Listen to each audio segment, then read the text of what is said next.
So good morning, everyone. Welcome to a Brilliant Businesses podcast. My name is Nick Bryant, and I'm here this morning with KJ Duursma.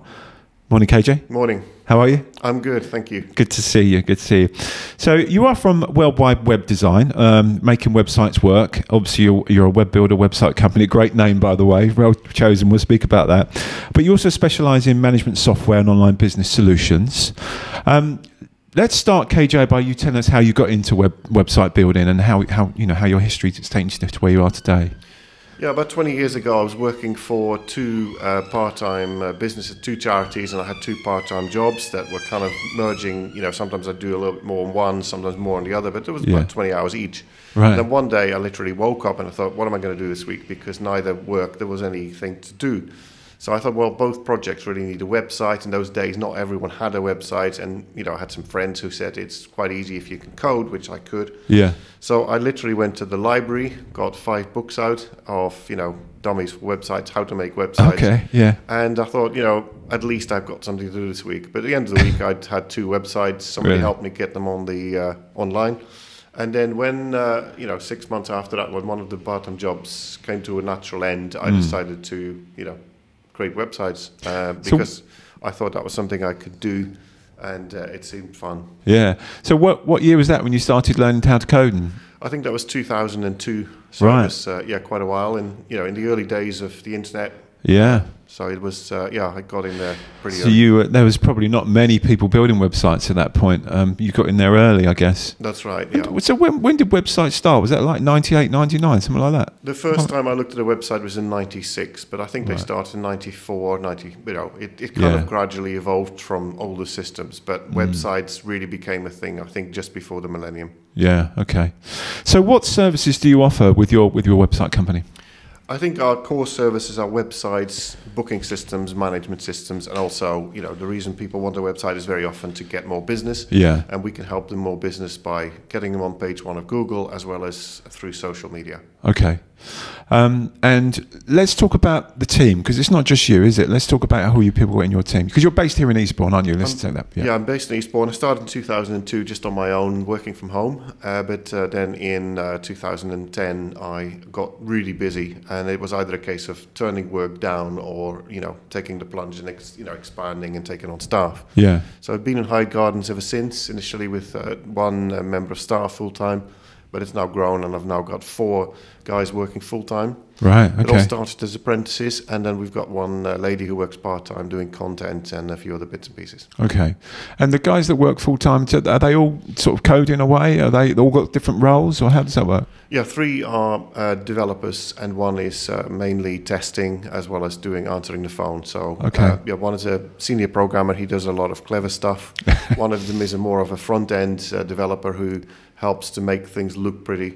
Right. And then, Jack, our junior, he helps the senior programmer with the more complicated stuff. Okay.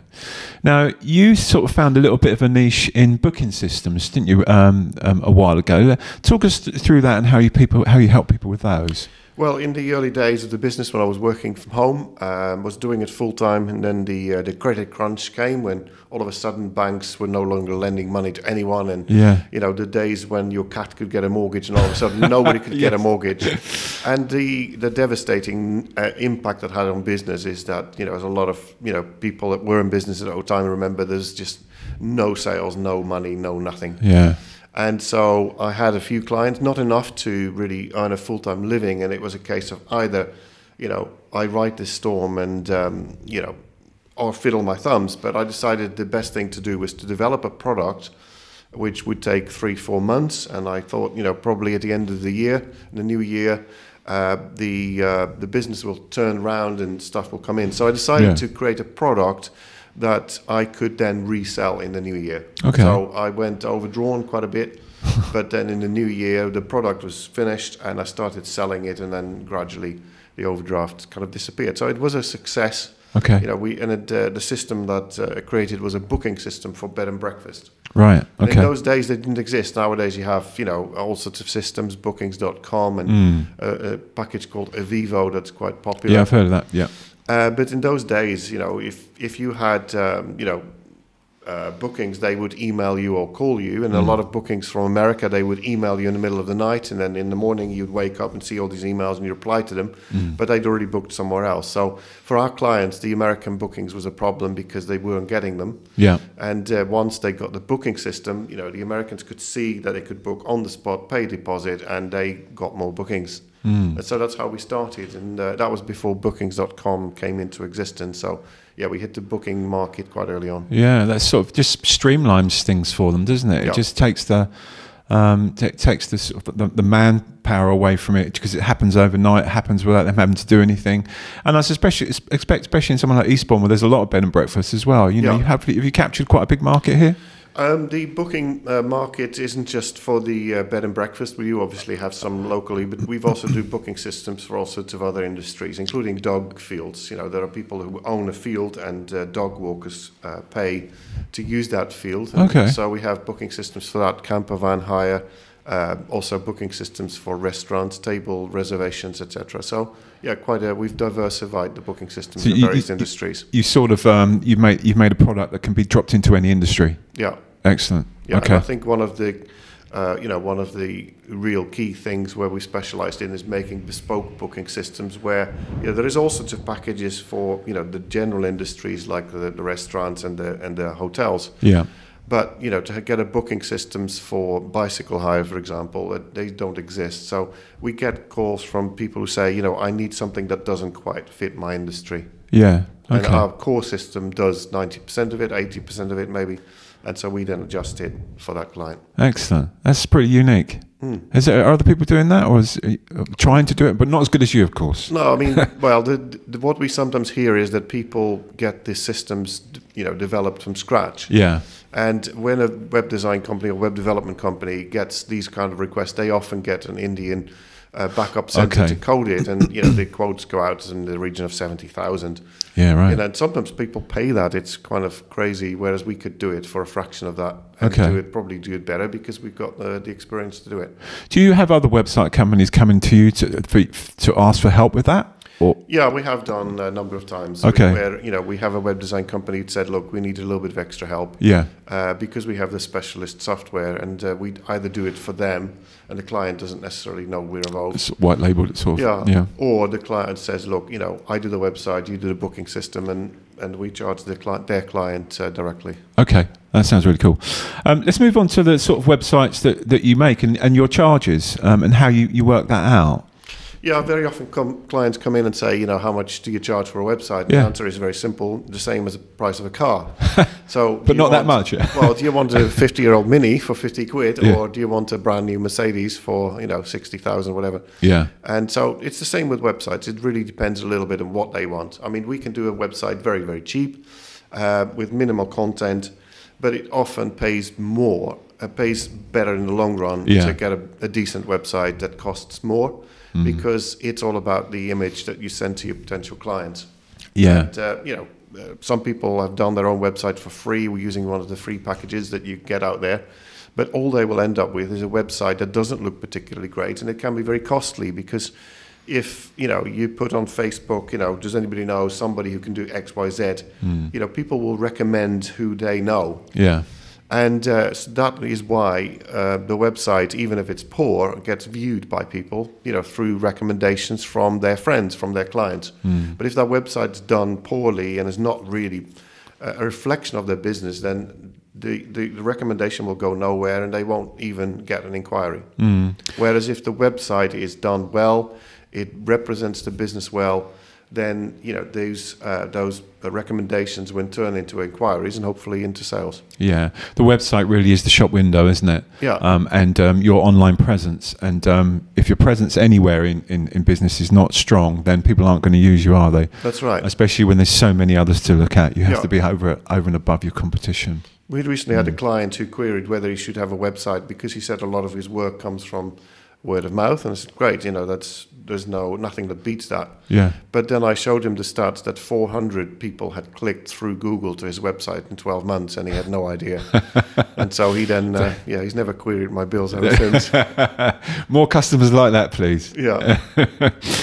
Let's talk about how you work with Google and SEO, because it's not just a case of sticking a website up there. Obviously, there's more to it than that, but it's also how Google recognize it and the rankings. And talk us through how you help people with that. Yeah, Google SEO, just getting people top on page one of Google is a skill that we've developed, and we've developed a program, a package, and once we've implemented that program, it works. Okay. And if we deduct from it, sometimes clients wanted to do this or that, the program works. If we follow the rules, then we get the results. Okay. And it's because the program is designed to influence Google's algorithms. Now, those are not published.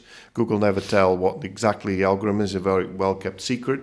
But there are certain things that we know, and we analyze it every month. Yeah. All the SEO programs get checked once a month, if there is an issue, we will know about it. We'll deal with it, and every month I see the graphs just going up. Excellent. And on a good SEO program, we will double the visitors to the website every year. Okay. If it's a new one, from scratch, then obviously we'll get there faster. But for ongoing projects, that's usually is the case. And we do quite a few things. It's getting a good, well-built website, and we find Google doesn't like the freebies. If somebody just goes with the freebies, they cut corners as far as Google's concerned. They don't get. It's very difficult to optimize those. It's about getting good content on the website, regular changes, good social media, and also a key thing is to get good Google reviews on their Google business page. Yeah. So as far as the optimization program is concerned, we check those Google pages. Yeah. And we will work with the clients to get more reviews, with limited.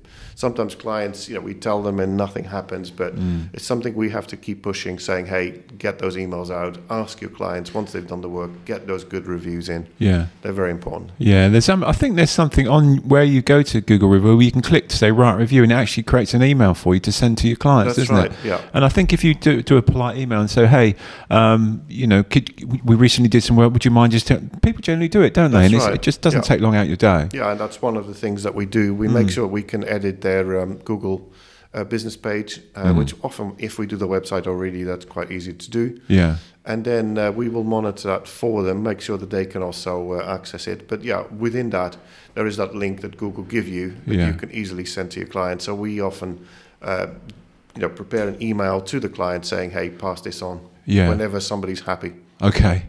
So with your websites, the way you build them, do you use any of those sort of WordPress platforms or anything like that? Because WordPress is a bit better than the Wixes and the Squarespaces, or is it not? Well, WordPress has been around for a while, and it is the package that a lot of web designers use because it is the best on the market. But we've developed our own systems, which are a step up from that. So we have, but it's not on the market in the sense that other web designers can't use our software.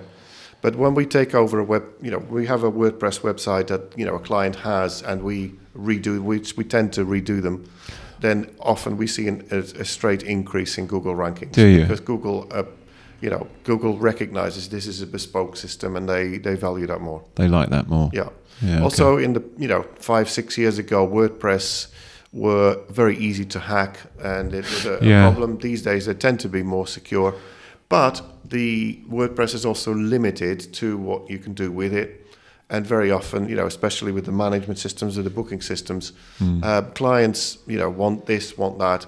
And with those kind of software, which we did use in the past, you sometimes have to say clients, you can't do this. Or, we had one client who had a WordPress designed. They'd had a graphic designer design the interface. And then by the time their web developer had turned it into a WordPress site, it didn't look anything like the graphic designer's idea. Whereas what we can do is we can take a PDF from a graphic designer and just recreate it pixel by pixel. Okay. And that's something you would not be able to do in WordPress. No, that's true. You mentioned back there about security, which is obviously a massive part of it as well. WordPress sites being hacked, or any websites being hacked. That's a big part. Is that something you can build in when you build a website to make sure it's secure, that doesn't happen?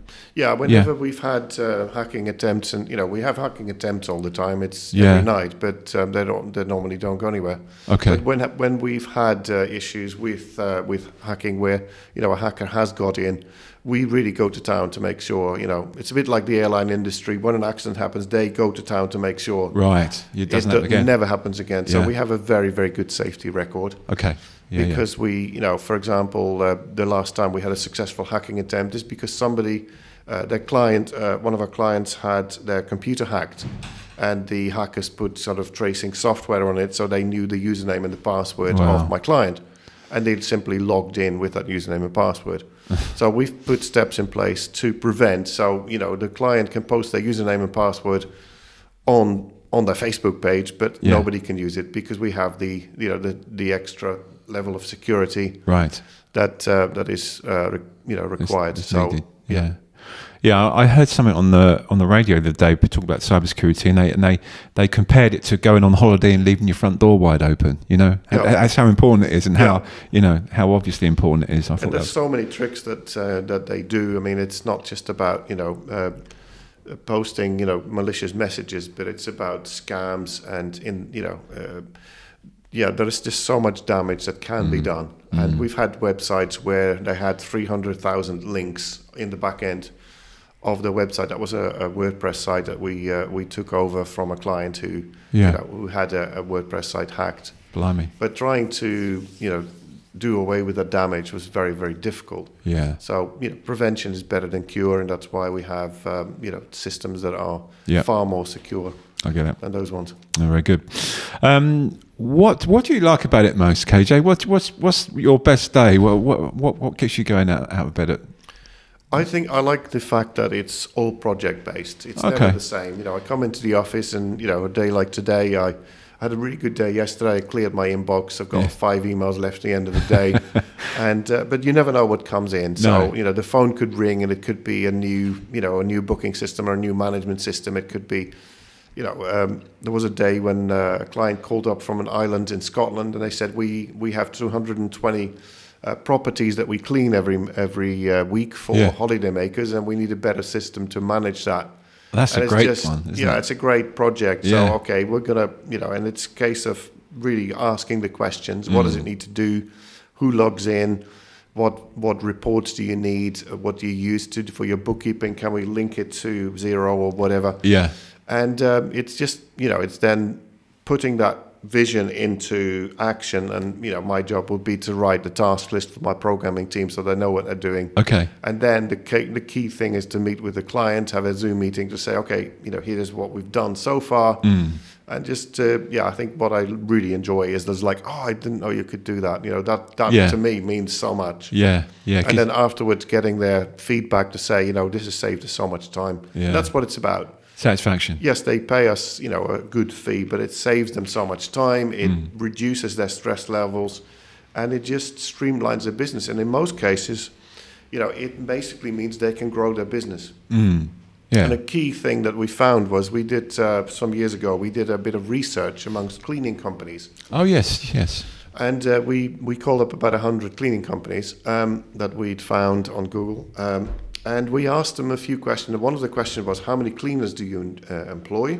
And what software do you use? And this was really what we were interested in. What we found is there was 10-20% said, I'm just me or one or two other cleaners. And about 10% said, we have, many cleaners, 30, 40, 50. But nearly all of them, like 60, 70%, they said about a dozen. And they literally all said about a dozen. Yeah. So what is it about that dozen? Yeah. And it was very simple. They had 12 cleaners. They had a part-time administrator. But when that administrator goes on holiday, the business just collapses because nobody knows what they're doing. The administrator is the one that really manages the business. And it is a limiting factor. They were using spreadsheets. They were using Google Diaries. But the administrator was always communicating to the cleaners. And 12 was the maximum they could really cope with a single administrator. Okay. So we then went back to the other ones that had grown beyond the 12 and said, how did you grow beyond the 12? I said, well, we spent 20,000, 30,000 pounds in developing software to manage our work and to manage our bookings. And that really was what we were interested in. So logistically, to move from that level to the next level, it just involves management software. And so we have a package called Manage My Work. Okay. That just that manages, streamlines things for them, makes it easier. And so that could be worked on, because there's a lot of businesses struggle with that transition from going from a certain level, which is maybe a small to medium, up to a medium to large perhaps, and that must be about systems in place, of course, isn't it? So that's where you can help as well. It doesn't have to be a cleaning company, does it? No, it could be anything. I mean, we have one of our biggest clients. They have they sell security products, and again, our systems manage their business, not just the e-commerce, but the returns, everything. The packaging slips, everything. Yeah, okay. That opens it up for a lot of businesses to get in touch with you. That's right. So thanks, KJ. It's great talking to you, learning all about your business. If anyone needs any questions from KJ or any information about websites or any help, then they can just get in touch, can't they? They do, they can come for a few review. We do free consultations. You'll get at least a decent cup of coffee. That's important. Or tea if you are that way inclined. And even a free pen these days. Yeah, look, I've got one today, look. It's a good pen. So there's no excuse to get in touch. Exactly, yeah. And all KJ's details are on the Brilliant Businesses website as well, so you can contact him through us. So thanks again, KJ. Good to see you. And we'll see you for another podcast soon, perhaps. Hopefully. Thank you. Take care. Bye.